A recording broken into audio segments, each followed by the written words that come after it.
எடுத்துக்கொண்ட வேத பகுதி மத்தேயு 17:21. ஆண்டவர் சொன்னார், இந்த ஜாதி பிசாசு ஜெபத்தினாலும் உபவாசத்தினாலும் அன்றி மற்ற எல்லாவற்றினாலும் புறப்பட்டு போகாது. அல்லேலூயா. அன்பானவர்களே, ஆண்டவர் நமக்கு கற்றுக் கொடுக்கிற காரியம், பிசாசு மேற்கொள்ள வேண்டும் என்றால் மனுஷன் ஆண்டவரை நோக்கி ஜெபித்து உபவாசித்து. காரணம் என்ன தெரியுமா? ஆண்டவர் 40 நாட்கள் உபவாசித்து முங்கி ஞானஸ்நானம் எடுத்து கரையேறி பரிசுத்த ஆவியை பற்றி வனாந்தரத்துக்கு பரிசுத்த ஆவினாலே கொண்டு போகப்பட்டார். 40 நாட்கள் புசியாமலும் குடியாமலும் அவர் உபவாசித்து பசியோடு வரும்போது சோதனைக்காரன் பிசாசு எப்படியெல்லாமோ தந்திரமாக பெரிய வாரம் பெரிய ஆளாக்குவேன், ஆண்டெல்லாம் சொத்து நிறைய இருக்குன்னு சொல்லி பெருமையை ஆசை காட்டி எவ்வளவு செய்தாலும் ஆண்டவர் அதுக்கு இணங்கவில்லை. அப்படி என்றால் பிசாசுக்கு தெரிகிறது, இவர் உபவாசித்து செபித்து ஜெயம் எடுத்து விட்டார், இனி இவரை மேற்கொள்ள முடியாது, நீ கடைசி தந்திரமும் அவனுக்கு பலிக்காமல் போயிற்று. அதைத்தான் உதாரணமாக நம்ம இன்னைக்கு பார்க்க போகிறோம். உபவாசத்தின் தன்மையை குறித்து நம்ம வேதத்தின் அடிப்படையில் சில வார்த்தைகளை நான் உங்களோடு பகிர்ந்து கொள்ள ஆசைப்படுகிறேன். தலைப்பு நமக்கு உபவாசம். அல்லேலூயா. எரேமியா தீர்க்கதரிசி புஸ்தகம் 36வது அதிகாரம் அதனுடைய 6வது வசனம் சொல்லுகிறது, நீ உள்ளே பிரவேசித்து என் வாய் சொல்ல நீ எழுதின சுரில் உள்ள கர்த்தருடைய வார்த்தைகளை கர்த்தருடைய ஆலயத்தில் உபவாச நாளிலே ஜனங்களுடைய செவிகள் கேட்க வாசிப்பு என்று சொன்னார். எரேமியாவுக்கு கர்த்தர் சொன்ன வார்த்தை. இன்னைக்கு ஒரு பிரசங்கியாய் இருக்கிற என்னை இந்த வசனத்தை எடுத்து என் ஜனங்களுக்கு அறிவி என்று சொல்லி எரேமியா 36:6 ஆண்டவர் சொன்னார், எழுதின சுருளில் பைபிளில் உள்ள கர்த்தருடைய வார்த்தைகளை கர்த்தருடைய ஆலயத்தில் உபவாச நாளிலே ஜனங்களுடைய செவிகள் கேட்க வாசிப்பு என்று சொல்லி. அல்லேலூயா. தங்கள் பட்டணங்களில் இருந்து வருகிற எல்லா யூதா கோத்திரத்தாரும் கேட்கும்படி அவைகளை வாசிப்பாயாக. அல்லேலூயா.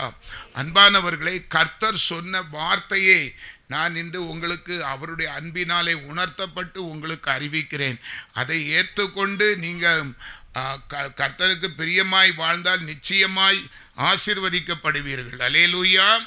எரேமியா 36:7, ஒருவேளை அவர்கள் கர்த்தருடைய முகத்துக்கு முன்பாக பணிந்து விண்ணப்பம் பண்ணி அவரவர் தங்கள் பொல்லாத வழியை விட்டு திரும்புவார்கள், கர்த்தர் இந்த ஜனத்துக்கு விரோதமாக கூறியிருக்கிற கோபமும் உக்கிரமும் பெரியது என்று சொன்னான். அல்லேலூயா. அன்பானவர்களே, நிறைய பேருக்கு கர்த்தருடைய கோபம் என்னென்று தெரியாது. நான் ஒருக்கா சொல்லுகிறேன், பரிசுத்த ஆவியானவர் நம்மை விட்டு போறது தெரியாது, பிசாசு நமக்குள்ள வரதும் தெரியாது. நான் சொல்றது புரியுதா? பரிசுத்த ஆவியானவர் நமக்குள்ளே இருந்து வெளியே போறது தெரியாது, நம்மளை கொலை செய்து வஞ்சிக்க நினைக்கிற பிசாசு நமக்குள்ள வரதும் தெரியாது. நம்ம மாறி இருக்கணும். கர்த்தர் உள்ளே இருக்கிறது நமக்கு தெரியணும், பிசாசு வெளியே போகிறது தெரியணும். இங்கே மாற்றி செய்வோம். நிறைய பேர் அதில் அகப்பட்டுட்டு இருக்கிறோம். எப்படி இருப்போம்? நம்ம சரியாக தான் இருக்கிறோம், ஆண்டவர் நம்ம கூட இருக்கிறார். தப்பு. சிம்சோன் அப்படி சொல்லி தான் முடி சிரைக்கப்பட்டு கையில் வெங்கல அடிக்கப்பட்டு கண்கள் பிடுங்கப்பட்டு மாவரசிட்டு இருந்தான். அந்த நிலைமைக்கு நம்ம போயிடக்கூடாது. தயவு செய்து, பிசாசு நமக்குள்ளே இருக்கிறான். என்ன கோபம், எரிச்சல், வேத வாசிப்பு இல்லை, செபிக்க முடியலைன்னு சொன்னாலே நமக்குள்ள ஏதோ ஒரு கிரியை இருக்கிறது. புரிந்து கொள்ளுங்கள். எந்த சாக்கு போக்கும் சொல்லக்கூடாது. நான் சொல்லுது புரியுதா? பலவீனம் இருக்குது, செபிக்க முடியலன்னாலே ராங். உங்களுக்குள்ளே வேற அந்நிய மனுஷன் இருக்கிறான். அந்த மனுஷனை எப்படி போக்குவது? வேதம் தெளிவாக சொல்லுகிறது, ஒருவேளை அவர்கள் கர்த்தருடைய முகத்துக்கு முன்பாக பணிந்து விண்ணப்பம் பண்ணி அவரவர் தங்கள் பொல்லாத வழியை விட்டு திரும்புவார்கள், கர்த்தர் இந்த ஜனத்துக்கு விரோதமாக கூறியிருக்கிற கோபமும் உக்கிரமும் பெரியது என்று சொன்னார். உங்களுக்குள்ள தேவ கோபம், வருத்தம். நீங்கள் ஆண்டவருக்கு பிரியமில்லாமல் ஒரு காலத்தில் வாழ்ந்து கோபமாக இருக்கலாம். இன்னைக்காவது விண்ணப்பம் பண்ணி தன்னை தாழ்த்தி ஆண்டவருக்கு ஒப்பு கொடுத்து இந்த உபவாச நாளை ஜெயத்தின் நாளாக அங்கீகரிப்பீர்கள், கர்த்தருடைய வார்த்தைக்கு செவி கொடுப்பீர்களானால் நிச்சயமாய் கர்த்தர் நமக்கு செய்ய இருக்கிற தீங்கை செய்ய மாட்டார், ஆசீர்வதிப்பார். மத்தேயு சுவிசேஷம் 6வது அதிகாரம் 16வது வசனம், நீங்கள் உபவாசிக்கும் போது மாயக்காரரை போல முகவாடலாய் இராதீங்கள். அவர்கள் உபவாசிக்கிறதை மனுஷர் காணும் பொருட்டாக தங்கள் முகங்களை வாட பண்ணுகிறார்கள். அவர்கள் தங்கள் பலனை அடைந்து தீர்ந்தது என்று மெய்யாகவே உங்களுக்கு சொல்றது. பிரியமானவரே, கொஞ்சம் கவனிங்க. நம்ம உபவாசிக்கும் போது நமக்கு என்ன இருக்கக்கூடாது? மாயக்காரனை போல.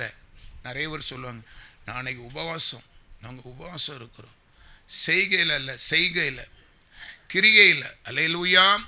ஊழியக்காரனாக இருந்தாலும் சரி, யாராக இருந்தாலும் சரி.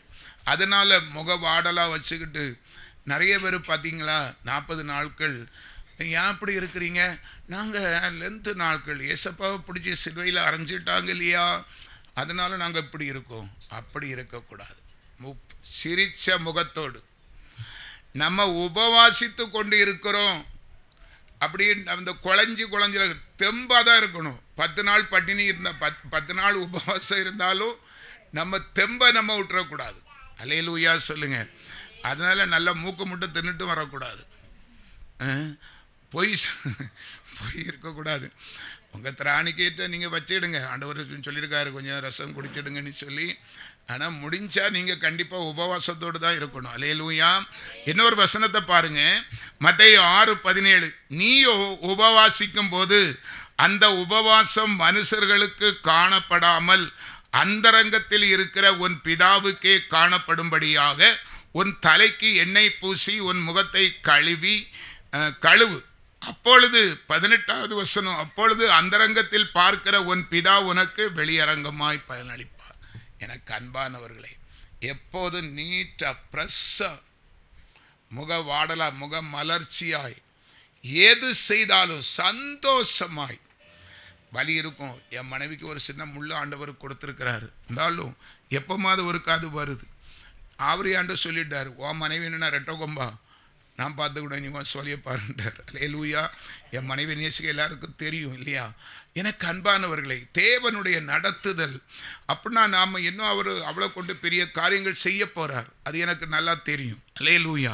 எனக்கு அன்பானவர்களை, நம்ம அந்தரங்கத்திலே பார்க்கிற தேவன் நமக்கு ஒரு வேற எந்த இதையும் எதிர்பார்க்க, முறுமுறுக்காதபடி, சோர்ந்து போகாதபடி, கொஞ்சம் திமிர் வந்தால், கொஞ்சம் பிள வந்தால் அப்படி நிமிர்ந்து நிற்காதபடி, கொஞ்சம் அப்படி எல்லா நிலையிலும் ஒரே நிலையிலே, வாழ்விலும் தாழ்விலும் கஷ்டத்திலும் நஷ்டத்திலும் பாடுகளிலும் பிரச்சனைகளிலும் போராட்டத்திலும் ஒரே நிலையிலே ஒரே சீராக இருக்க பழகி கொள்ள வேண்டும். அல்லேலூயா.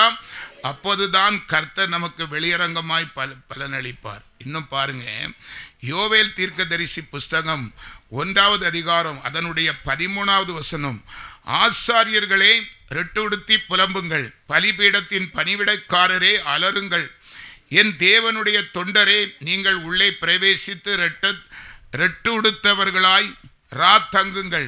உங்கள் தேவனுடைய ஆலயத்தில் போஜன பலியும் பானப்பலியும் செலுத்தப்படாமல் நிறுத்தப்பட்டிருக்கிறது. அப்படி என்றால் ஆசீர்வாதம் குறைந்து இருக்கிறது. அதனால நீங்கள் ரெட்டு உடுத்தி புலம்புங்கள். ரெட்டுனா என்னது? அந்த காலத்தில் ரெட்டு உடுப்பாங்க, சாம்பல்ல உட்காருவாங்க, உபவாசித்து இருப்பாங்க. பிரியமானவர்களே, நான் அடிக்கடி சொல்கிறது தான், எங்கள் பாஸ்டர் அடிக்கடி நாங்கள் ஒரு பெந்தேகோஸ் சபைக்கு போயிருந்தோம், சொல்லுவார், நான் என்ன செய்வேன் தெரியுமா, அந்த நாட்கள் அப்படி எனக்கு ஒரு வெறி ஆரம்பத்தில் இருந்தேன். இப்போ எங்கள் வீட்டில் சாம்பல் இல்லாட்டாலும் பக்கத்து வீட்லேயே அது வாங்கிட்டு வந்து அந்த எங்கள் ஜெப ரூமில் உள்ள போட்டு கறி தூள் அப்படியே ஒரு டவலு ஒரு பெரிய வேஷ்டி ஒரு சாரத்தை கொடுத்துட்டு அதுக்கு மேலே புரண்டுட்டு கிடப்பேன். என் மகன்லாம் பார்த்துட்டு, அப்பாவை பாரு அங்கே பாரு என்ன பண்ணிட்டு கிடக்கான்னு, அது என்னோட மணிக்கூர் கணக்காக நடந்து உருண்டுட்டு கிடப்பேன். சாம்பலில் ரெட்டு உடுத்தி சாம்பலில் கிடக்கிறேன். அதாவது அது சரியாக புரியாட்டாலும் அதில் ஒரு ஆசை. அப்படி பழகணுங்க. எதையும் கர்த்தருக்கு செய்வதற்கு தீவிரிக்கணும். தெரியாது நீ ஒதுங்கக்கூடாது, கழியாது நீ மூலையில் வைக்கக்கூடாது. கோல்டு இருக்கும், தலைவலி வரும், இருமல் வரும், பிரச்சனை வரும், போராட்டம் வரும், அதற்காக அடிபணியக்கூடாது. நான் எனக்கு என்னால் முடியலை செபிக்கலைன்னு சொன்னாலே கோபம்தான் வரும். எனக்கு கழியலை, அது என்ன கழியலை? உயிரோடு தானே இருக்கிறோம், அதுதான் நமக்கு ஆதாரம். உன் ஜீவன் இருக்கிற வரைக்கும் நீ போராடி தான் ஆகணும். அதே கோல்டு, அதே தலைவலி, அதே இயலாமை, அதே கழியலை, அதே ஃபீவர், அதே காய்ச்சல், ஜெபம் பண்ணு, பரலோகம் பார்க்கட்டும், பிசாசு நடுங்கட்டும். எப்பா இந்த பலவீனத்திலும் அந்த மகள் என்ன செய்யறா? ஜெபிக்கிறா. அதுதாங்க நமக்கு ஆதாரம். நம்ம 2 கேமரா, ஏற்கனவே சொல்லிவிட்டேன், 2 கேமரா நம்மளை பார்க்கிறது. நீ உன் பலவீனத்திலும் செய்த உனக்கு அதான் ஆண்டவர் சொல்லிட்டார். வெளிப்படுத்தின விசேஷம் 3வது அதிகாரம் 8வது வசனத்துல, உனக்கு இருக்கிற கொஞ்ச பலத்திலும் என்னை மறுதலியாமல் இருக்கிறபடி நான் திறந்த வாசலை. உனக்கு பலவீனம் அவருக்கு தெரியுங்க. உன் சரீரம் இத்து போனது, நொறுங்கி போனது தெரியும். ஆனாலும் நீ ஆண்டவருக்குள்ள. அல்லேலூயா. அதைத்தான் வேதம் சொல்லுகிறது. அல்லேலூயா. அந்த யோவேல் 1வது அதிகாரம் 14வது வசனம், பரிசுத்த உபவாச நாளை நியமியுங்கள், விசேஷித்த ஆசரிப்பை கூறுங்கள், மூப்பரையும் தேசத்தின் எல்லா குடிகளையும் உங்கள் தேவனாகிய கர்த்தரின் ஆலயத்திலே கூடி வர செய்து கர்த்தரை நோக்கி கூப்பிடுங்கள். எல்லாரையும் கூப்பிடுங்க, உபவாசிங்க, ரெட்டு உடுத்தி உபவாசிங்கன்னு ஆண்டவர் சொல்றார். இன்னைக்கு எல்லாரும் நிறைய பேர் வந்திருக்கீங்க, எனக்கு ரொம்ப சந்தோஷம். நானே இப்படி சந்தோஷப்படுனா நம்ம பரலோக தேவன் எவ்வளவு மகிழ்ச்சி அடைவார். உண்மையிலே நம்ம வெற்றி மேல் வெற்றி அடைய போகிறோம். இயேசுவின் நாமத்தில் தரிசனமாக சொல்கிறேன், ஒரு காரியத்தில் நம்ம ஃபெயிலியர் ஆக போகிறதில்லை. ஒரு மாபெரும் மிராக்கல் நம்மளை கொண்டு தேவன் செய்ய போகிறார். அல்லேலூயா. இன்னும் நம்ம வேதத்திலே பார்ப்போம் என்று சொன்னால், லூக்கா சுவிசேஷம் 2வது அதிகாரம் 36வது வசனம், ஆசேருடைய கோத்திரத்தாளும் பானுவேலின் குமாரத்தியுமாகிய அன்னாள் என்னும் ஒரு தீர்க்கதரிசி இருந்தாள். அவள் கன்னி பிரயாயத்தில் விவாகமானது முதல் 7 வருஷம் புருஷனோடு வாழ்ந்தவளும் அதிக வயது சென்றவளுமாயிருந்தாள். அல்லேலூயா. ஒரு பெண்ணை குறித்து சாட்சி சொல்லுகிறார் கர்த்தர். அந்த 37வது வசனம், அவளுக்கு ஏறக்குறைய 84 வயது உள்ள அந்த விதவை தேவ ஆலயத்தை விட்டு நீங்காமல் இரவும் பகலும் உபவாசித்து ஜெபம் பண்ணி ஆராதனை செய்து கொண்டிருந்தாள். கவனிக்கிறோம், நமக்கு ஒரு 11 நாள் உபவாச நாளை அட்டன் பண்ணுவதற்கே நமக்கு அது பெரிய மலையை போல பெருசா இருக்குது. திகைக்கிறோம். இடையில எத்தனை நாள் ஓட்டி அடிக்க போறோம்னு தெரியல, இப்பமே தீர்மானம் போடுவோம், அப்படியே போயிட்டு அப்படி முடிச்சிடலாம் அப்படின்னு. அந்த சகோதரி ஏறக்குறைய 84 வயதுங்க, இரவும் பகலும் உபவாசித்து ஜெபம் பண்ணி ஆராதனை செய்து கொண்டிருந்தாள். நமக்கு முன்மாதிரியாக சில பேரை நம்ம இந்த வசனத்தில் தியானிக்க போகிறோம். அதே போல நெகேமியா 1வது அதிகாரம் 3வது வசனம், அதற்கு அவர்கள் சிறையிருப்பில் மீந்தி இருக்கிறவர்கள் அந்த தேசத்திலே மகா தீங்கையும் நிந்தையையும் அனுபவிக்கிறார்கள். எருசலேமின் அலங்கம் இடிப்பட்டதும் அதன் வாசல்கள் அக்கினியால் சுட்டரிக்கப்பட்டதுமாய் கிடக்கிறது என்றார்கள். இந்த வார்த்தைகளை கேட்டபோது நான் உட்கார்ந்து அழுது சில நாளாய் துக்கித்து உபவாசித்து மன்றாடி பரலோகத்தின் தேவனை நோக்கி பார்த்தேன். அல்லேலூயா. நெகேமியா ஒரு சாதாரண மனுஷன், அவனுக்கு ஒரு குறையும் வரல.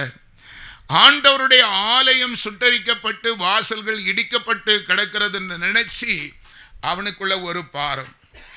ஆண்டவருடைய சபையை குறித்து எத்தனை பேருக்கு பக்தி வைராக்கியம் இருக்கிறது? எத்தனை பேர் சபையை நேசிக்கிறீங்க?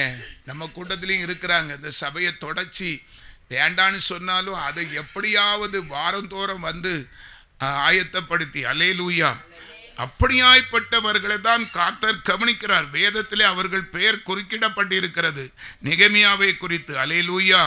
அவன் துக்கித்து சில நாட்களாய் உபவாசித்து மன்றாடி தேவனை நோக்கி கதறினான் என்று வேதம் சொல்லுகிறது. அல்லேலூயா.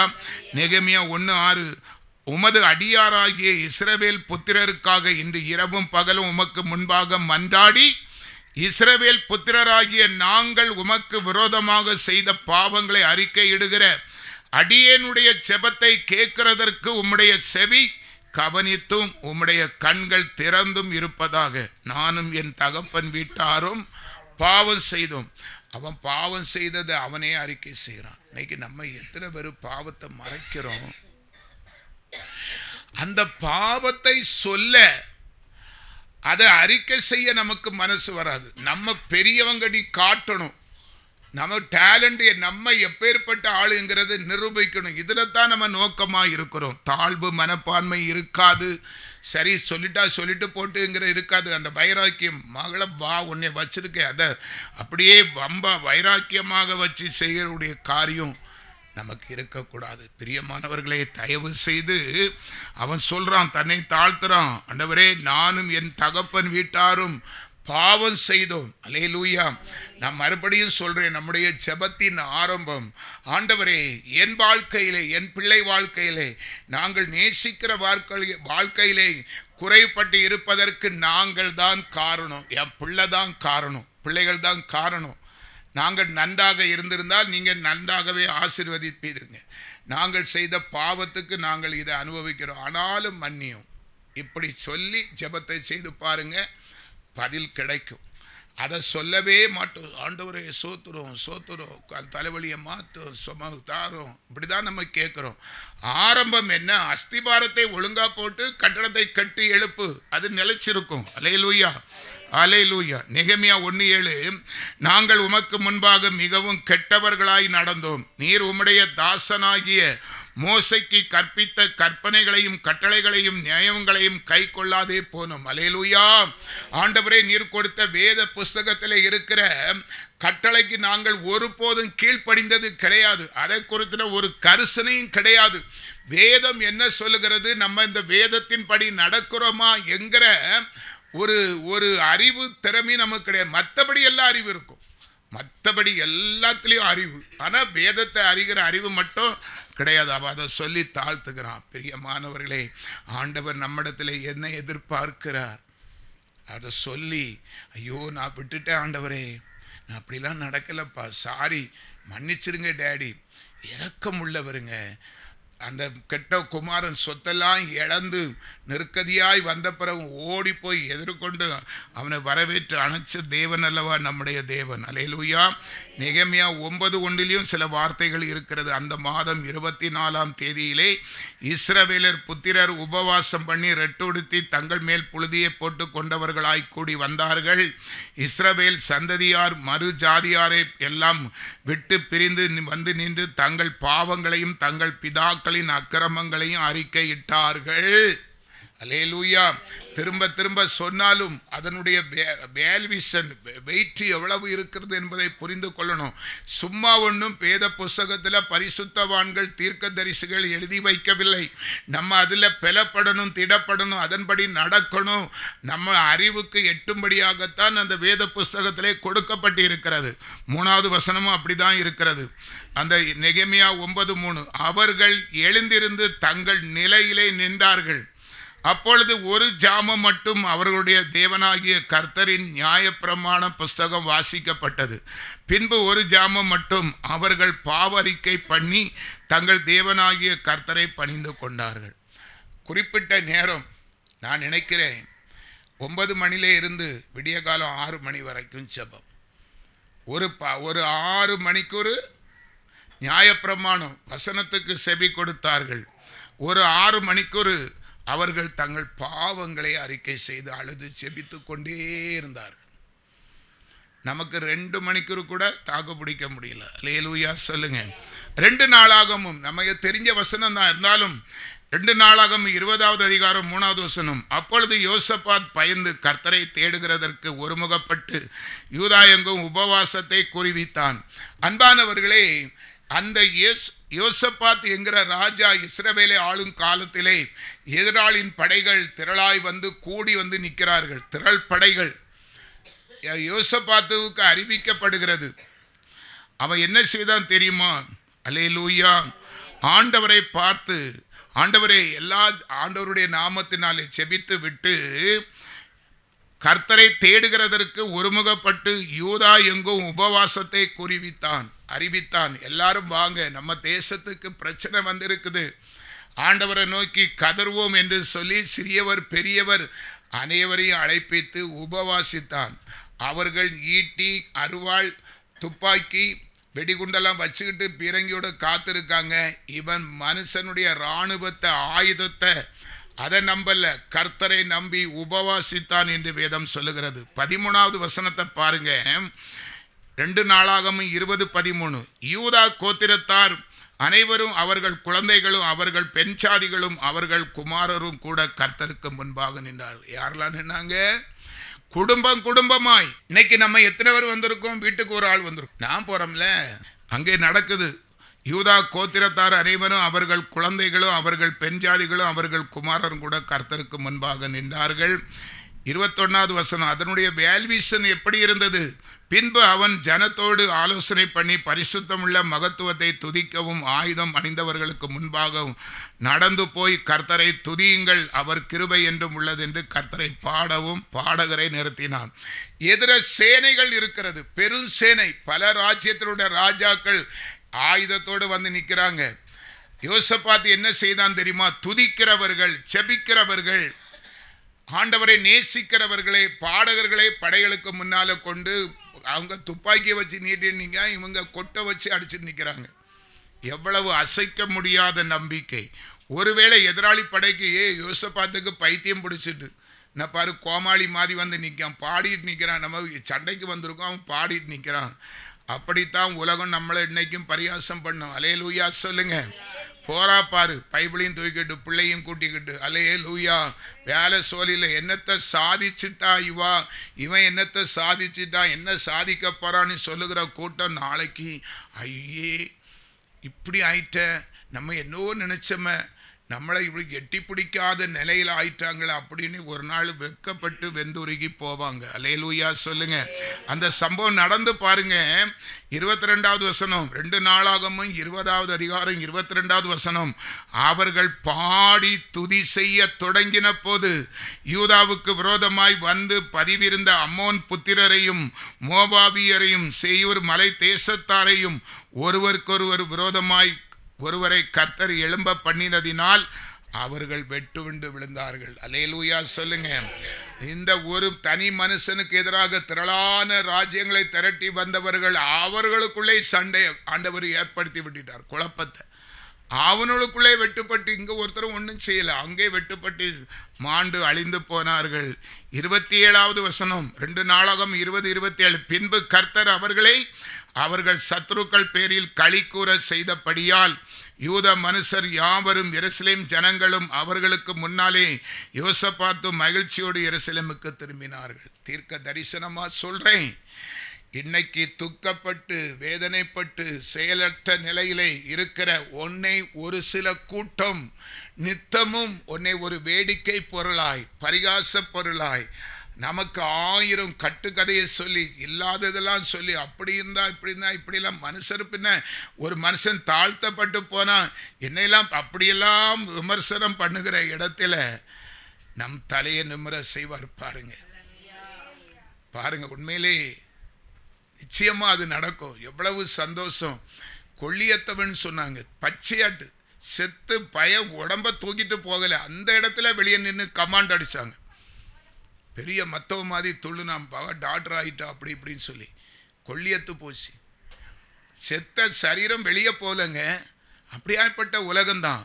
நமக்கு ஒரு பிரச்சனை, நமக்கு ஒரு இழப்பு, நமக்கு ஒரு நஷ்டம், நமக்கு ஒரு இயலாமை, நமக்கு ஒரு கழியாமல், நம்ம ஒரு உபத்திரத்தில் இருக்கும்போது பலவிதமான காரியங்களை சொல்லி நம்ம இழைக்க பண்ணுகிற கூட்டம். கர்த்தரானவர் முடிவிலே கர்த்தர் நமக்கு செய்கிற அற்புதங்களை பார்த்து பின்பு கர்த்தர் அவர்களை அவர்கள் சத்துருக்கள் பேரில் களிக்கூற செய்தார். அந்த சத்துருக்களுக்கு முன்பாக ஒரு பந்தியை நமக்கு ஆயத்தப்படுத்துவார். அது வியக்கத்தக்க, நம்ப முடியாத, கிரகிக்க முடியாத, எண்ணி முடியாத அதிசயமா இருக்கும். அவங்க அதிலே வெதும்பி போவாங்க, வெந்து போவாங்க, சோர்ந்து போவாங்க. அது என்ன பொறாம பிடிச்சி அப்படியே எரிஞ்சி அவங்க போயிருவாங்க. அல்லேலூயா சொல்லுங்க. கர்த்தர் எவ்வளவு நல்லவர் பாருங்க. இன்னும் நம்ம அடுத்த உபவாசம் என்ன? எஸ்தர் புஸ்தகம் 4வது அதிகாரம் 1வது வசனம். நடந்த யாவற்றையும் மிருதகாய் அறிந்த போது மிருதகாய் தன் வஸ்திரங்களை கிழித்து ரெட்டுடுத்தி சாம்பல் போட்டுக்கொண்டு நகரத்தின் நடுவே புறப்பட்டு போய் துயரமுள்ள மகா சத்தத்துடன் அலறிக்கொண்டு. இதெல்லாம் தேசப்பற்றுதலுங்க. மிருதகாய்க்கு ஒன்றும் ஒரு நஷ்டமும் இல்லை. அவனுடைய மகள், அண்ணன் சகோதரனுடைய மகள் ராசாத்தி எஸ்தரா இருக்கிறாள். அவனுக்கு ஒன்றும் இல்லை. ஆனால் தேசத்தில் பிரச்சனை. அந்த ஆமான் பொல்லாத துஷ்டன் ஆமான் யூத குலத்தை கொலை செய்யும்படி தீர்மானம் போட்டிருப்பதை பார்த்து அவன் ரெட்டுடுத்தி சாம்பல் போட்டுக்கொண்டு துயர சத்தமாய் அலறி கர்த்தரை நோக்கி கதறினான் என்று சொல்லப்பட்டிருக்கிறது. 3வது வசனம், ராஜாவின் உத்தரவும் அவனுடைய கட்டளைகளும் போய் சேர்ந்த ஒவ்வொரு நாட்டிலும் ஸ்தலத்திலும் உள்ள யூதர்களுக்குள்ளே மகா துக்கமும் உபவாசமும் அழுகையும் புலம்பலும் உண்டாய்.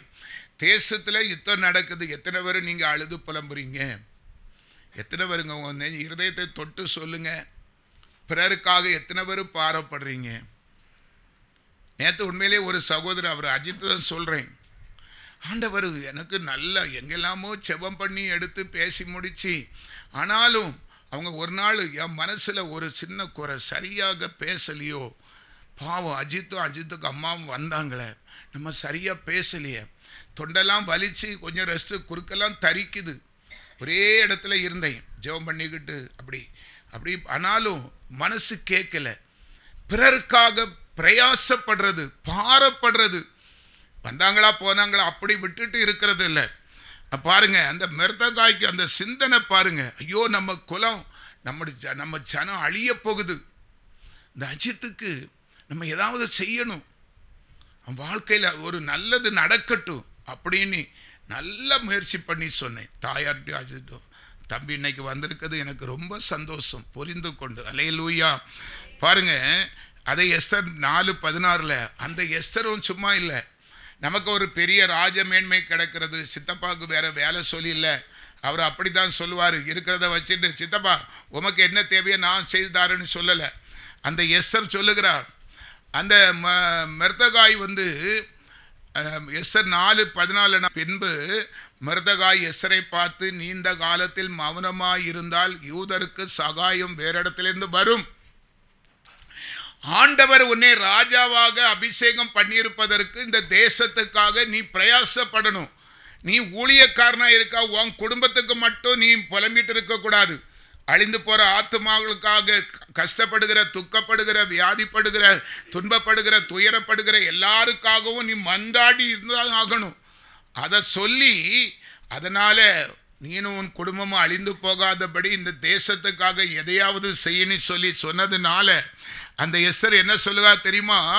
எஸ்தர் 4வது அதிகாரம் 16வது வசனம், நீர் போய் சூசானில் இருக்கிற யூதரை எல்லாம் கூடி வர செய்து 3 நாள் அல்லும் பகலும் புசியாமலும் குடியாமலும் இருந்து எனக்காக உபவாசம் பண்ணுங்கள், நானும் என் தாதிமாரும் உபவாசம் பண்ணுவோம், இவ்விதமாக சட்டத்தை மீறி ராஜாவினிடத்தில் பிரவேசிப்பேன், நான் செத்தாலும் சாகிறேன் என்று அவள் சொல்லி புறப்பட்டு போனாள். அல்லேலூயா. எஸ்தருக்கு ராஜா முகத்தில் அவன் செங்கோலை காண்கலன்னா அவன் அனுமதி இல்லாமல் அந்த இடத்துக்கு போனால் கொலை செய்யப்படுவார்கள், தெரிந்திருந்தும் அவள் போனாள் என்று வேதம் சொல்லுகிறது. அல்லேலூயா. எனக்கு அன்பானவர்கள், தானியேல் தீர்க்கதரிசி புஸ்தகம் 9வது அதிகாரம் 8வது வசனம், ஆண்டவரே உமக்கு விரோதமாய் பாவம் செய்தபடியால் நாங்களும் எங்கள் ராஜாக்களும் எங்கள் பிரபுக்களும் எங்கள் பிதாக்களும் வெட்கத்துக்கு உரியவர்களானோம். அந்த தானியேலுடைய ஜெபம் எப்படி இருக்கிறது? எல்லாரும் சேமமா வருவதற்காக. அவன் பாவம் செய்யாமல் இருந்தாலும் அவனுடைய வாஞ்சை என்னன்னா, நான் ஒரு தீர்க்கதரிசியாய் இந்த தேசத்திலே இருக்கிறேன், நான் தீர்க்கதரிசியாய் ஊழியக்காரனாய் ஊழியம் செய்கிறவனாய் இருந்து என்ன பிரயோஜனம்? என் ஜனங்கள் வேதனைப்படுகிறார்கள், கூடாரத்துக்கு வரக்கூடிய விசுவாச பிள்ளைகள் பாரப்படுகிறார்கள், அப்போ என்னுடைய ஜெபம் சரியில்லை, நம்ம இன்னும் செபிக்கணும். என்னுடைய பலகீனத்தை வச்சுக்கிட்டு சாடமடையா நுனி நாக்கில் லேசா சொல்லிட்டு போனா சொல்லி ஜெபம் பண்ணிட்டே இருக்கணும் திரும்ப திரும்ப. அதான் அவன் சொல்றான், ஆண்டவரே உமக்கு விரோதமாக பாவம் செய்தபடியால் நாங்களும் எங்கள் ராஜாக்களும் எங்கள் பிரபுக்களும் எங்கள் பிதாக்களும் வெட்கத்துக்கு உரியவர்களானோம். அவனை சேர்த்து தான் சொல்றான். அல்லேலூயா சொல்லுங்க. அப்படி அவன் சொல்லி தேவனை மகிமைப்படுத்ததுனால, இப்போதும் எங்கள் தேவனே, நீர் உமது அடியானுடைய விண்ணப்பத்தையும் அவனுடைய கெஞ்சுதலையும் கேட்டு பாழாய் கிடக்கிற உம்முடைய பரிசுத்த ஸ்தலத்தின் மேல் ஆண்டவர் நிமித்தம் உமது முகத்தை பிரகாசிக்க பண்ணும். அல்லேலூயா. தாழ்மையா கெஞ்சிருப்பாங்க. எவ்வளவு தூரம் கெஞ்சிருப்பாங்க. அந்த பாரம், அந்த ஆத்தும பாரம், அந்த அழிந்து போற வரக்கூடிய விசுவாசிகளுக்கு படக்கூடிய கஷ்டத்தில் நீ பங்கடையணும். மிட்டுக்கு சும்மா ஆளை கண்டா நடிக்க கூடாது. உள்ளத்திலே அந்த பாரம் இருக்கணும். அந்த பாரம் இருக்கிறதுனால தான் நான் சில பேர்கிட்ட கொஞ்சம் கண்டிச்சு சொல்லுவேன். நான் சொல்றேன், நீங்க எப்படி நினைச்சாலும் சரி. அல்லேலூயா சொல்லுங்க. கடைசியாக பிரியமானவர்களே, அவன் சொல்றான், ஆண்டவரே, 19வது வசனம், ஆண்டவரே கேளும், ஆண்டவரே மன்னியும், ஆண்டவரே கவனியும், என் தேவனே உம்முடைய நிமித்தமாக அதை தாமதியாமல் செய்யும். உம்முடைய நகரத்துக்கும் உம்முடைய ஜனத்துக்கும் உம்முடைய நாமம் தரிக்கப்பட்டு இருக்கிறதே. பரிந்து பேசுகிறதுனால அவனுக்கு ஒத்தாசை காபிரியல் தூதன் மூலமாக அந்த இடத்திலே அவனுக்கு பதில் வந்தது என்று வேதம் சொல்லுகிறது. ஒரு அல்லேலூயா சொல்லுங்க. கடைசியாக ஒரு 3 வசனம். அல்லேலூயா. யோவேல் தீர்க்கதரிசி புஸ்தகம் 2வது அதிகாரம் 12வது வசனம். ஆதலால் நீங்கள் இப்பொழுதே உபவாசத்தோடும் அழுகையோடும் புலம்பலோடும் உங்கள் முழு இருதயத்தோடும் என்னிடத்தில் திரும்புங்கள். எனக்கு அன்பானவர்களே, நீங்கள் நீ வீட்டில் போய் சும்மா இருக்கக்கூடாது. இப்போ நான் இன்னும் 10 நிமிஷத்தில் முடிச்சிருவேன்.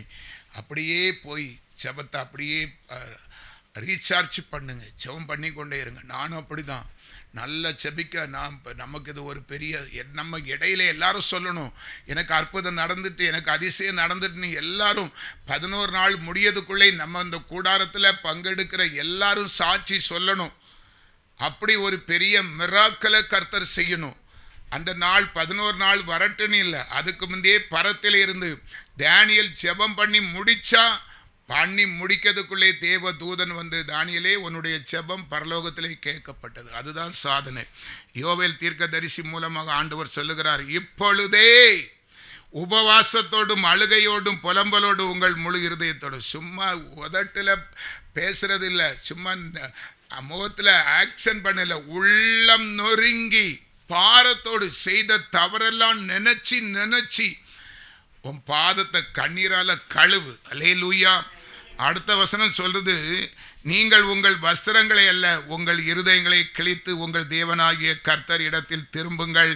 அவர் இரக்கமும் மன உருக்கமும் நீடிய சாந்தம் மிகுந்த கிருபை உள்ளவர். வஸ்திரத்தை அல்ல, இருதயம், உள்ளம் உடைக்கப்படணும், உள்ளம் சிதறடிக்கப்படணும். அல்லேலூயா. உணர்ச்சி பொங்க, சத்தியத்தை கவனமாக கேட்கணும். எங்கேயோ சிந்தனை வச்சுட்டு இருக்கக்கூடாது. நேற்று போன வாரம் என்ன செய்துன்னா நிறைய பேருக்கு சொல்ல தெரியல.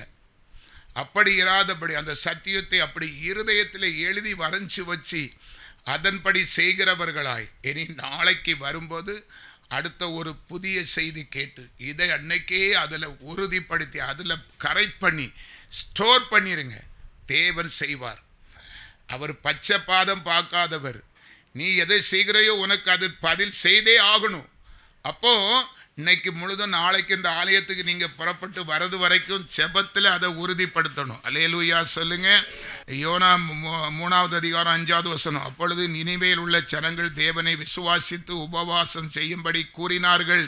பெரியோர் முதல் சிறியோர் மட்டும் ரெட்டொடுத்தி கொண்டார்கள். நினிவே பட்டணம் 1,20,000 பேர் தான். அந்த பட்டணத்து தேசத்திலே மொத்த டோட்டலே 1,20,000 பேர் நினிவே பட்டணத்தில்.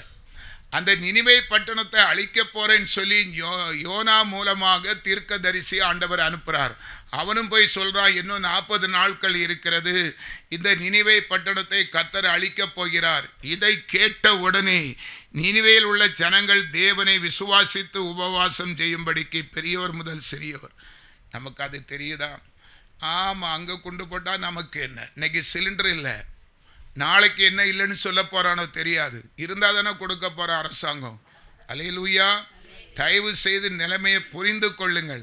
அப்போ அந்த தேசத்தில் பிரச்சனை வராதபடி திறப்பில் நம்ம ஒவ்வொருவரும் நிற்கணும். அல்லேலூயா, அல்லேலூயா. கடைசியாக யோனா 3:9 ஆண்டவர் சொல்லுகிறார், அவர்கள் சொல்லுகிறார்கள், யாருக்கு தெரியும் நாம் அழிந்து போகாதபடி ஒருவேளை தேவன் மனஸ்தாபப்பட்டு நம்முடைய உக்கர கோபத்தை விட்டு திரும்பினாலும் திரும்புவார். நம்ம மனசுல பாவம் பாவம், நாம் பாவி, நான் துரோகி அப்படின்னு நினைச்சுக்கிட்டு அப்படி நம்ம அழும்போதே நினைக்கணும், தேவன் இரக்கம் செய்துருவார், நான் செய்த பாவத்தெல்லாம் மன்னிச்சிருவார். எத்தனை வருஷம் நான் அறியாம 49 வயசு வரை கொடூரமான பாவங்கள் செய்தேன். அதை எத்தனை வருஷம் நீங்கள் இப்போ நினைக்கிறீங்க, அவர் செய்தார், அவர் அழுதாரு, நம்ம ஒன்றும் செய்யலை, இதுதான் பொழப்ப கெடுக்கிறது. அப்படி தானே உங்கள் மனசில் வருது. அவன் அவன் ஊழியக்காரன் நிறைய பாவம் செய்தான், அதுக்கு அழுதான். நான்லாம் அப்படி செய்யலப்பா, நாங்களாம் அப்படிப்பா, இதுதான் தப்பு. நான் அப்படி ஒன்றும் அநியாய பாவம் ஒன்றும் செய்யலை. அதனால் என்னுடைய பாவத்தை நான் மிகப்படுத்தி வசனத்துக்கு கீழ்ப்படியிலையே, அறியலையே, செவிட்டு விரியனை போல இருந்துட்டேன. சகோதரி சொன்னார, ஆண்டவர் ஊழியக்காரனை அனுப்புனார, இதெல்லாம் மனசில் கொண்டு வச்சு தான். அல்லேலூயா, தப்பா நினைக்காதீங்க. அல்லேலூயா. அம்மா, ஒருவேளை ஆண்டவரே நான் இவ்வளவு பாவம் செய்தேன், இன்னும் நான் நிறைய செய்வேன்ப்பா, எப்படியாவது என்னை பரலோக ராஜ்யத்தில் என்னை சேர்த்துடணும், என்னை கைவிட்டுறக்கூடாது. என் பாவத்தை கணக்கு வச்சு நான் எப்படி முடிச்சேன்னு தெரியல, எப்படியாவது இன்னும் என் ஜீவன் எனக்குள்ளே இருக்கிற வரைக்கும் நான் போராடுவேன், உமக்கு பிரியமாக ஊழியம் செய்வேன், நீர் கொடுத்த வேலையை கரெக்டாக செய்வேன். எல்லாருக்கும் ஒரு பொறுப்பு இருக்குங்க. நீ விசுவாசியாக இருந்தால் விசுவாசியாக இரு, செபிக்க சொன்னால் செபி, கர்த்தருடைய சத்தத்தை கேட்க ஆசைப்படு, ஊழியக்காரனா ஊழியக்காரனுடைய பொறுப்பை செய். அல்லேலூயா. அப்போ வேதம் சொல்லுகிறது, யோனா 3:10, அவர்கள் தங்கள் பொல்லாத வழியை விட்டு திரும்பினார்கள் என்று தேவன் அவர்களுடைய கிரியைகளை பார்த்து தாம் அவர்களுக்கு செய்வேன் என்று சொல்லியிருந்த தீங்கை குறித்து மனஸ்தாபப்பட்டு அதை செய்யாதிருந்தார். ஒரு அல்லேலூயா சொல்லுங்க. நியாய தீர்ப்பு, அதனுடைய பெயர் நியாய தீர்ப்பு. நீ பாவம் செய்கிற ஆத்துமா சாகவே சாகும். பாவத்தின் சம்பளம் மரணம், இதுல தப்பி போக முடியாது. ஆனால் நினிவே பட்டணத்தை ஆண்டவர் அழிப்பதற்கு ஒரு தீர்க்கதரிசியை ஏற்பாடு பண்ணிவிட்டார். அவருடைய சமூகத்திலே நினிவே பட்டணத்தாருடைய கிரியைகள் மிகவும் பொல்லாங்கா இருந்ததுனால தீர்மானித்து விட்ட தீர்மானத்தையே கர்த்தர் மாற்றினார். அவர்கள் ரெட்டுடுத்தி உபவாசித்து தன்னை தாழ்த்தி ஆண்டவருடைய சமூகத்தில் காத்திருந்தபடியினால ஆண்டவர் செய்ய இருந்த தீங்கை செய்யாது இருந்தார். ஒருவேளை பிரியமானவர்களே, பிசாசு உங்களை குறித்து கங்கணம் பட்டி வச்சிருப்பான், இன்னைக்கு அழகா உங்களை பூசி மழுப்பி வச்சிருப்பான். நீ நல்லா தான் இருக்கிற மகளை, ஆலயத்துக்கு போற மகனே மகளை காட்டிலும் நீ நல்லா இருக்க பாரு அப்படின்னு சொல்லி உன் மனசை குளிர வைப்பான். அல்லேலூயா. சிலவங்களை பார்த்தா கிறிஸ்தவங்களா இருப்பாங்க, நல்லா தானே இருக்கும், ஆவிக்குரிய ஜீவிதத்தில் அவன் கஷ்டப்படுவான். அது பிசாசு நம்மளை மழுப்பி வச்சிருக்கான்னு தெரியாது. அவனை காட்டிலும் நீ எப்படி நல்லா இருக்கா பாரு, குளிருட்டு. அங்கே வச்சு சில மரத்தை பாருங்க, பார்க்கறதுக்கு அழகாக இருக்கும். இந்த தேக்கு மரம், இந்த கிரிப்பாறை சைட்லாம் போய் பார்த்தா அழகாக இருக்கும். ஆனால் மேலே தோடு, வெறும் தோடு, உள்ளே இருக்க வைரம் அப்படியே இத்து போயிருக்கும். லேசாக ஒரு காத்தடிச்சாலே லொடக்குன்னு முறிஞ்சு கிடக்கும். அதே போலத்தான் நிறைய கிறிஸ்தவத்துக்குள்ளே இருக்காங்க. பாடுபடுவாங்க, கஷ்டப்படுவாங்க, கர்த்தரே அழுது தொழுவாங்க, வாழ்க்கையிலே கசப்பாய் ஓடும். ஆனாலும் கர்த்தருக்காக நிற்கிறவர்கள் வைராக்கியம், அந்த வைராக்கியம் வைரமாக இருக்கும். வெறுப்பேற்பட்டதுனால நீ சாதிப்பா. ஆனா பார்க்கறதுக்கு நல்லா இருக்குன்னு நினைக்கிறவங்க, ஆலயத்தை மட்டம் அடிக்கிறவங்க, அரைகுறையாய் ஆண்டவருக்கு தொண்டு செய்ய நினைக்கிறவங்க, அரைகுறையாட்டு ஆலயத்தில் போய் அந்த பாவரிக்கை மனசை பேரளவு சேர்த்து மனசை எங்கேயோ பறி கொடுக்கிறவங்க, வைராக்கியம் என்கிற வைரம் இத்து போகும். அல்லேலூயா. அப்படியே எழும்பலாமா? நம்ம செபிப்போம். கர்த்தாவே உமக்கு நன்றி.